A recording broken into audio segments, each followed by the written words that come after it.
The Pythagorean philosopher Plato hinted enigmatically that there was a golden key that unified all of the mysteries of the universe. It is this golden key that we will return to time and again throughout our exploration. The golden key is the intelligence of the Logos, the source of the primordial Om. One could say that it is the mind of God. With our limited senses, we are observing only the outer manifestation of the hidden mechanics of self-similarity. The source of this divine symmetry is the greatest mystery of our existence. Many of history's monumental thinkers, such as Pythagoras, Kepler, Leonardo da Vinci, Tesla, and Einstein, have come to the threshold of the mystery. Einstein said, "The most beautiful thing we can experience is the mysterious. It is the source of all true art and science. He to whom this emotion is a stranger, who can no longer pause to wonder and stand wrapped in awe, is as good as dead.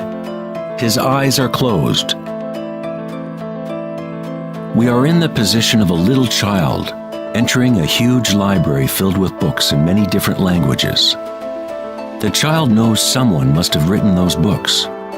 It does not know how. It does not understand the languages in which they are written.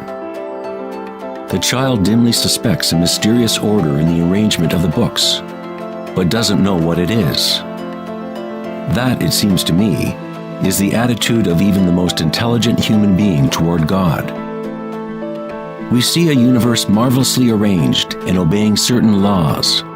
Our limited minds cannot grasp the mysterious force that moves the constellations.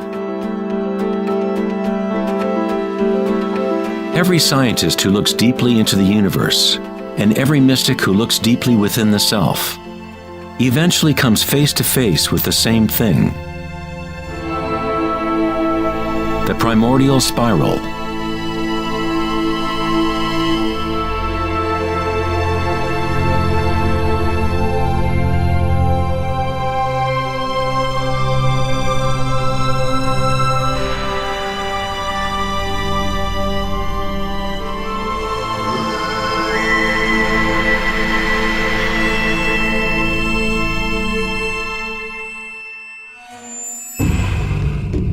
A 1,000 years before the creation of the ancient observatory at Stonehenge, the spiral was a predominant symbol on Earth. Ancient spirals can be found in all parts of the globe. Thousands of ancient spirals such as these can be found all over Europe, North America and New Mexico, Utah, Australia, China, Russia, virtually every indigenous culture on Earth. The ancient spirals symbolize growth, expansion, and cosmic energy embodied within the sun and the heavens. The spiral form is mirroring the macrocosm of the unfolding universe itself. In native traditions, the spiral was the energetic source, the primordial mother. The Neolithic spirals at Newgrange, Ireland date back 5,000 years.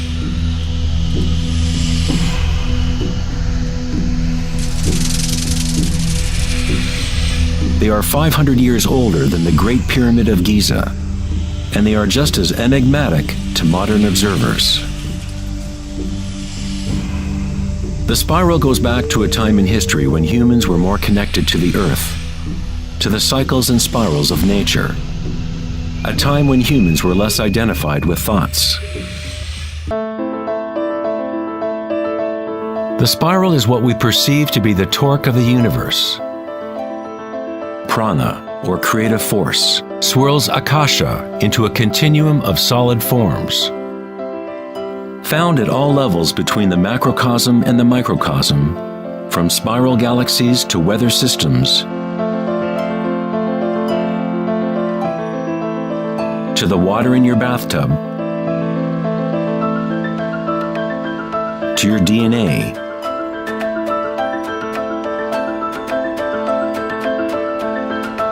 to the direct experience of your own energy. The primordial spiral is not an idea, but rather that which makes all conditions and ideas possible. Various types of spirals and helices are found throughout the natural world. Snails, sea coral,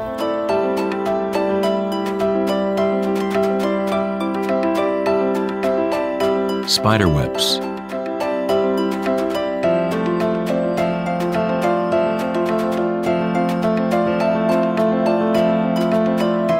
fossils,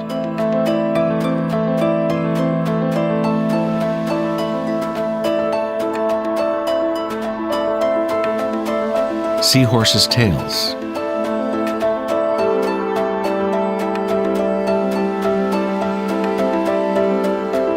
and shells.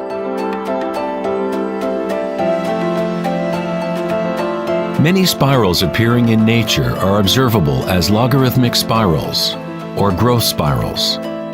As you move out from the center, the spiral sections get exponentially larger.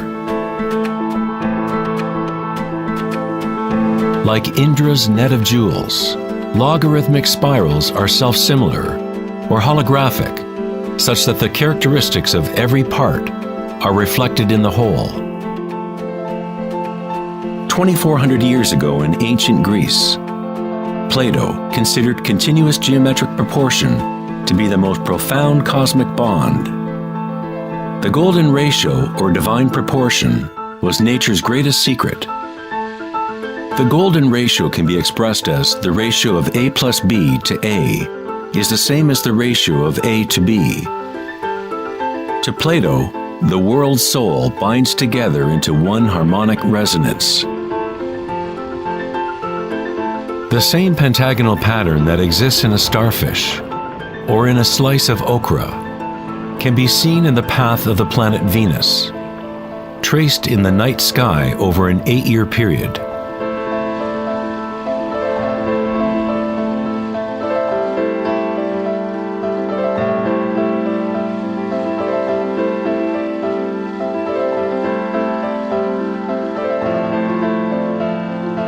The intelligible world of forms above and the visible world of material objects below through this principle of geometric self-similarity.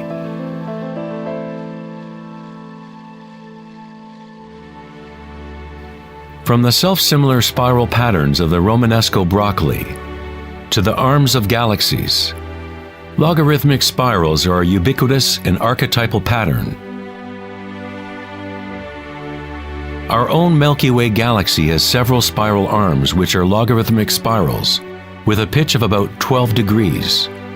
The greater the pitch of the spiral, the tighter the turns. When you observe a plant growing in time-lapse video, you witness it dancing with the spiral of life.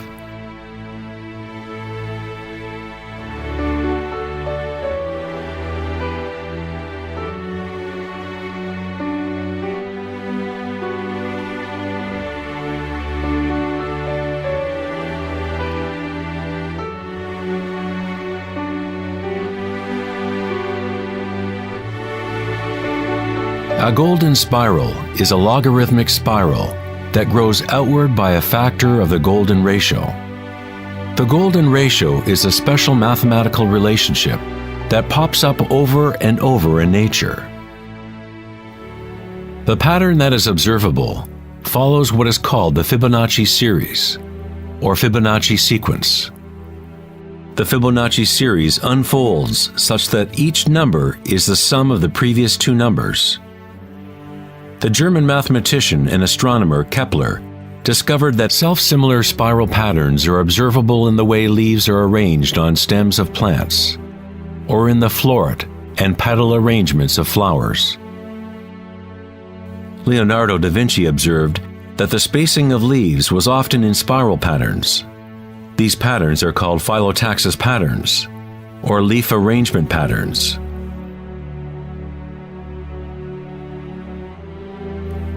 Phyllotaxis arrangements can be seen in self-organizing DNA nucleotides.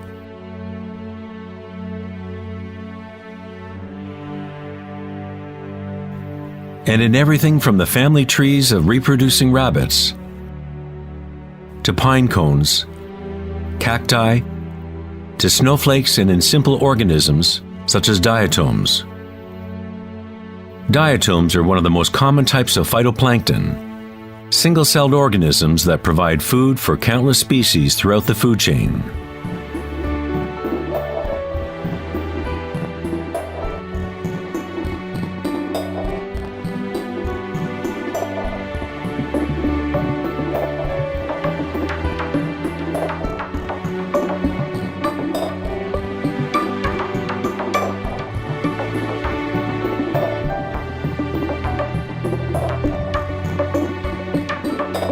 How much math do you need to know to be a sunflower or a bee?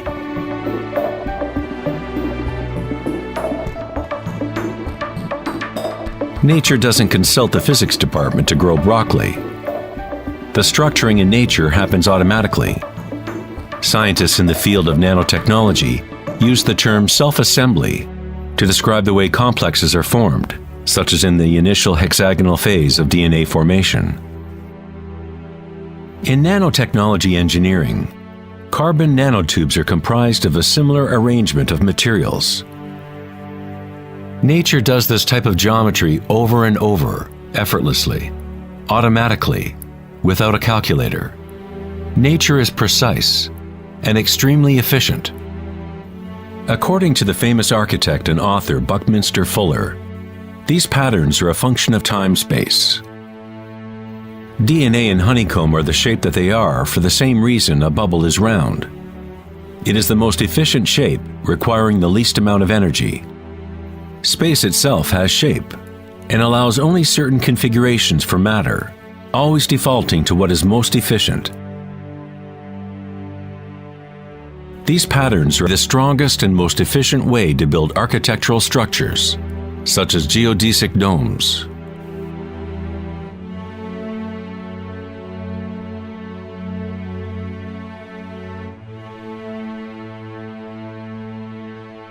Logarithmic spiral patterns allow plants maximum exposure to insects for pollination,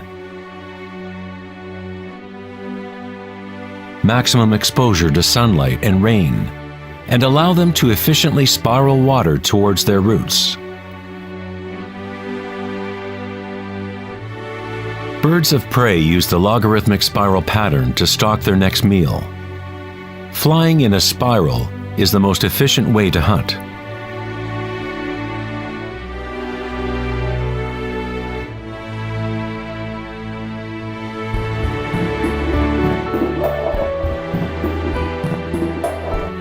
One's ability to see the spiral of life dancing akasha into material form is related to one's ability to see beauty and symmetry in nature. Poet William Blake said, "The vegetative universe opens like a flower from the earth's center, in which is eternity. It expands from stars to the mundane shell, and there it meets eternity again, both within and without."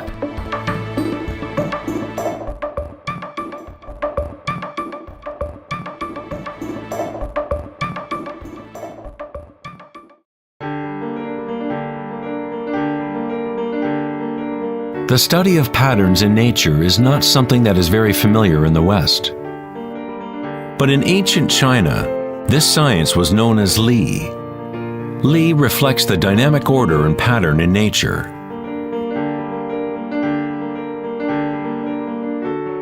But it is not pattern thought of as something static, frozen, or unchanging, like a mosaic.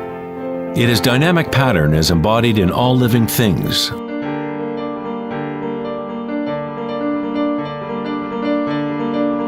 The arteries of leaves, the markings of the tortoise and the vein patterns on rocks are all expressions of nature's secret language in art.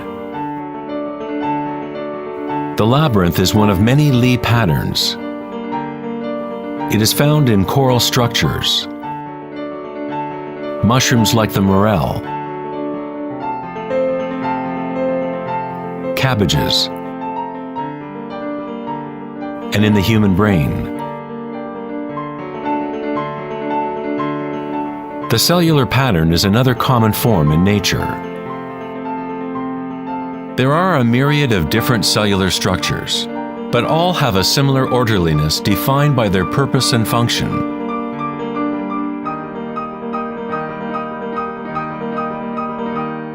It is easy to be mesmerized with the constant play of forms. But what is most interesting is that certain archetypal forms seem to be woven into the fabric of nature at all. The branching pattern is another Lie pattern, or archetypal pattern, that is observable at all levels and all fractal scales.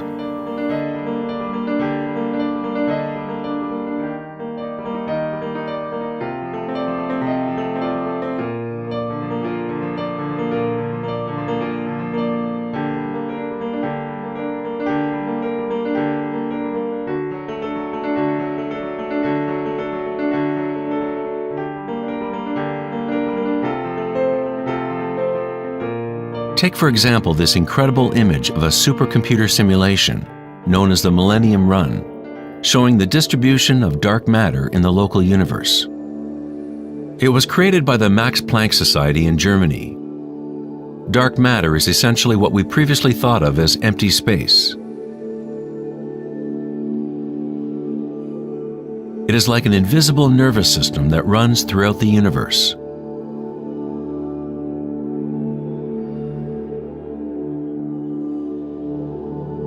The universe is literally like a giant brain. It is constantly thinking, using a type of dark or hidden energy that science is only starting to understand. Through this immense network, unfathomable energy moves, providing the momentum for the expansion and growth of the universe.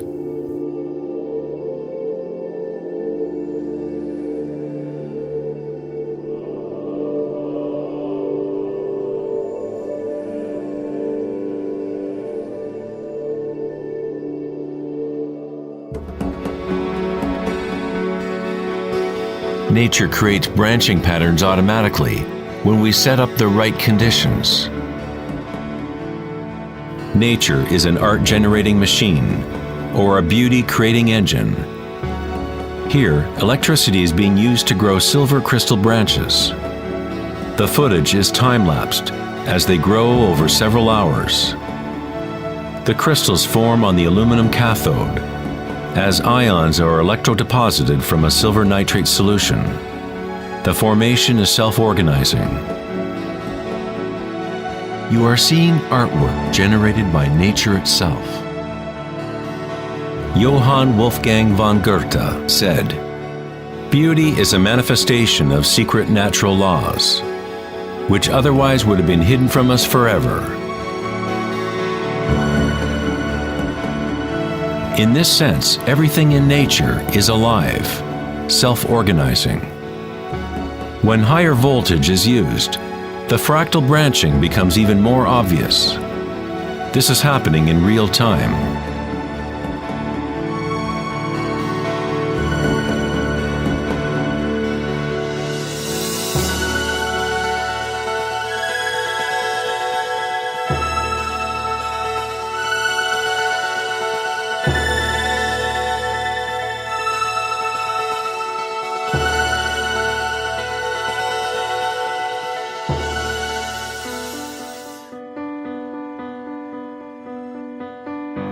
In the human body, tree-like structures and patterns are found throughout.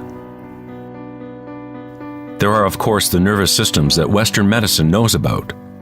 But in Chinese, Ayurvedic, and Tibetan medicine, the energy meridians are a central component to understanding how the body functions. The nadis, or energy meridians, form tree-like structures. A post-mortem examination will not reveal the chakras or the nadis. But that does not mean they do not exist. You need to refine your tool that you use to look. You must first learn to quiet your own mind. Only then you will observe these things first within yourself. In electrical theory, the less resistance in a wire, the more easily it can carry energy.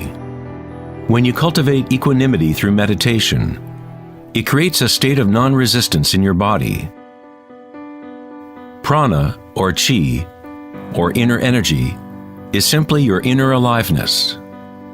What you feel when you bring your consciousness within the body.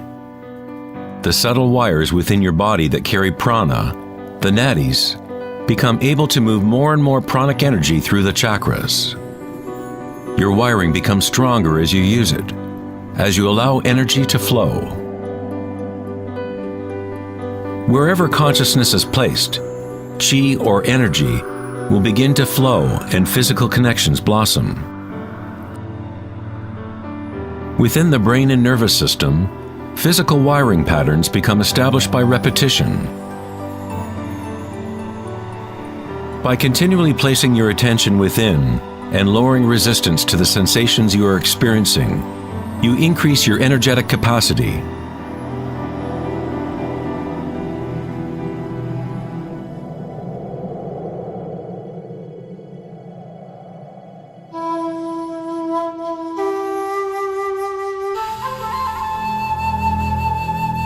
In Taoism, the yin-yang symbol represents the interpenetration of the spiral forces of nature. The yin-yang is not two and not one. The ancient concept of the hara is represented by a yin-yang, or spiral swirl. It is the power center located in the belly below the navel. Hara means literally sea or ocean of energy. In China, the hara is called the lower dantian. In many forms of Asian martial arts, the warrior with strong hara is said to be unstoppable.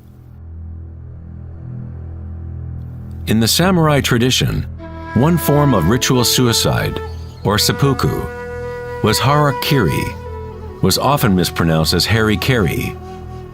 It means to impale one's hara, thereby cutting off one's chi or energy channel.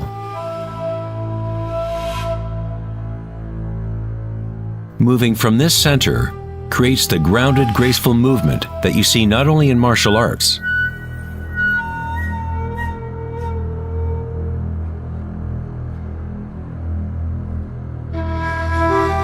but in great golfers, belly dancers,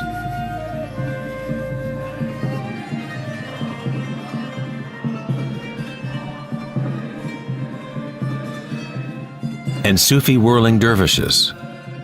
It is the cultivation of single-pointed, disciplined consciousness that is the essence of hara, the stillness in the eye of the hurricane.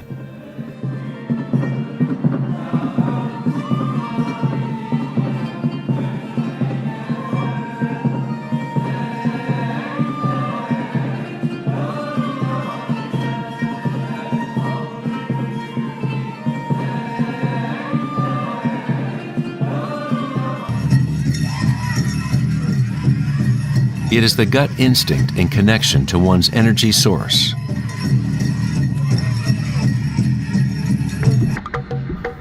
A person with good hara is connected to the earth and to the intuitive wisdom that connects all beings.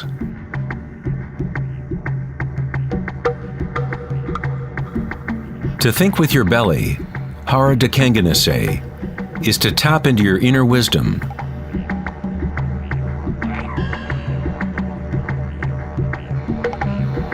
The ancient Australian Aborigines concentrated on the same area, just below the navel, where the cord of the great rainbow serpent lay coiled. Again, a representation of the evolutionary energy in humankind. It is no accident that it is in the hara where new life begins.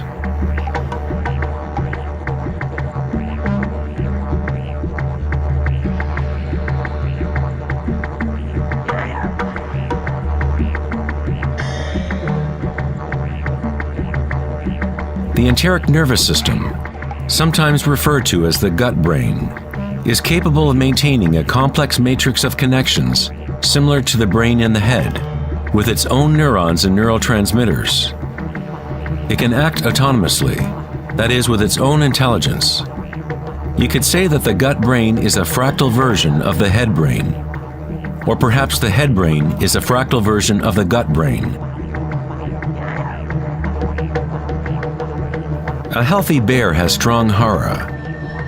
When a bear knows where to forage for herbs, it follows the movement of qi through its senses, centered in the hara or belly.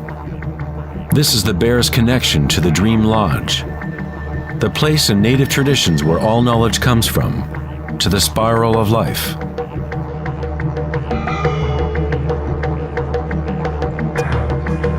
But how did ancient peoples know about the spiral, if modern science is just now starting to recognize its significance?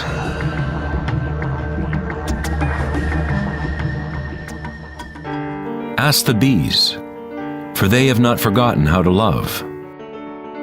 Bees have a special connection to the source, as part of a symbiotic system, helping beauty and diversity to flourish. They are a bridge between the macrocosm and the microcosm. There is one heart that connects all, a hive mind, if you will. Like an open brain, the hive sends out its dreams into the world to be manifested.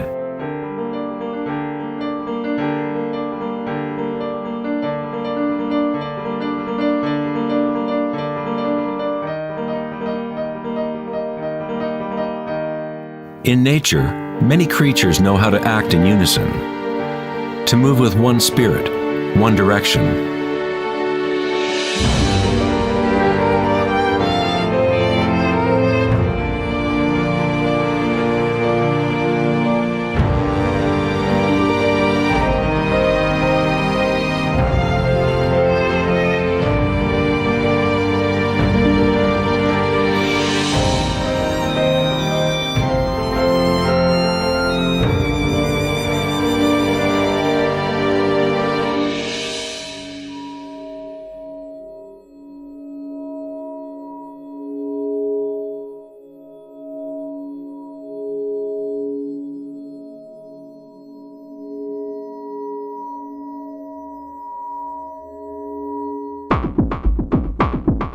But not all benefit the other species around them. For example, the locust will devour everything in its path.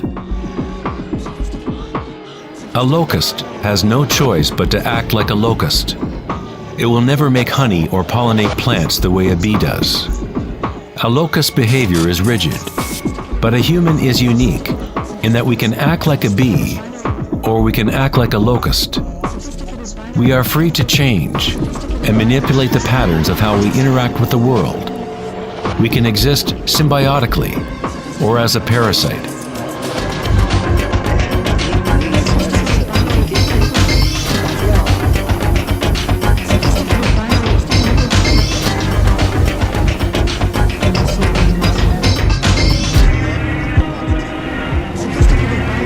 Today, humans try to understand the spiral with the rational mind.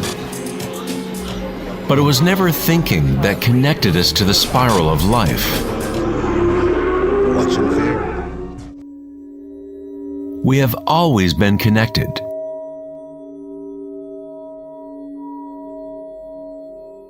Thinking has been what keeps us in the illusion of separateness, within our own identities. Thinking is the creation of separateness, the experience of limitation. The more we align with thought, the more removed we become from the source. Ancient cultures that were less thought-oriented aligned themselves with the spiral in a more direct and personal way than we do today. In ancient India, Kundalini is a representation of one's inner energy, which moves in snake-like or helix-like pattern up the spine. In the ancient yogic traditions of India, the inner worlds of people at that time were comparable to those of Hara-centered cultures. To balance the power of the spiral with the stillness of your witnessing consciousness is to align with your full evolutionary potential, to blossom into the unique multifaceted being you were designed to be. Ida, the feminine or moon channel, is connected to the right brain, and Pingala, the masculine or sun channel, connected to the left brain. When these two channels are in balance, energy flows up a third channel, Sushumna, along the center of the spine, energizing the chakras and unlocking one's full evolutionary potential. The word chakra is an ancient Sanskrit word meaning energy wheel. Kundalini is nothing less than the primordial spiral that dances your human life into existence. It is a different order of energy than we normally understand, like a bridge from gross matter to the most subtle energies. You are that bridge. Kundalini is not energy that can be forced by will, effort, and friction. It is analogous to growing a flower. All we can do as good gardeners is prepare the soil in proper conditions and let nature take its course.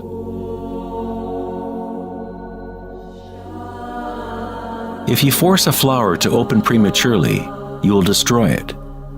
It grows with its own intelligence, with its own self-organizing direction. The egoic mind, which fixates on the outer world, is what keeps you from experiencing your true inner vibratory nature. When consciousness is turned within, it becomes like the sun's rays, and the lotus within begins to grow. As Kundalini awakens within oneself, one begins to see the signature of the spiral in all things, in all patterns within and without. This spiral is the link between our inner worlds and our outer worlds.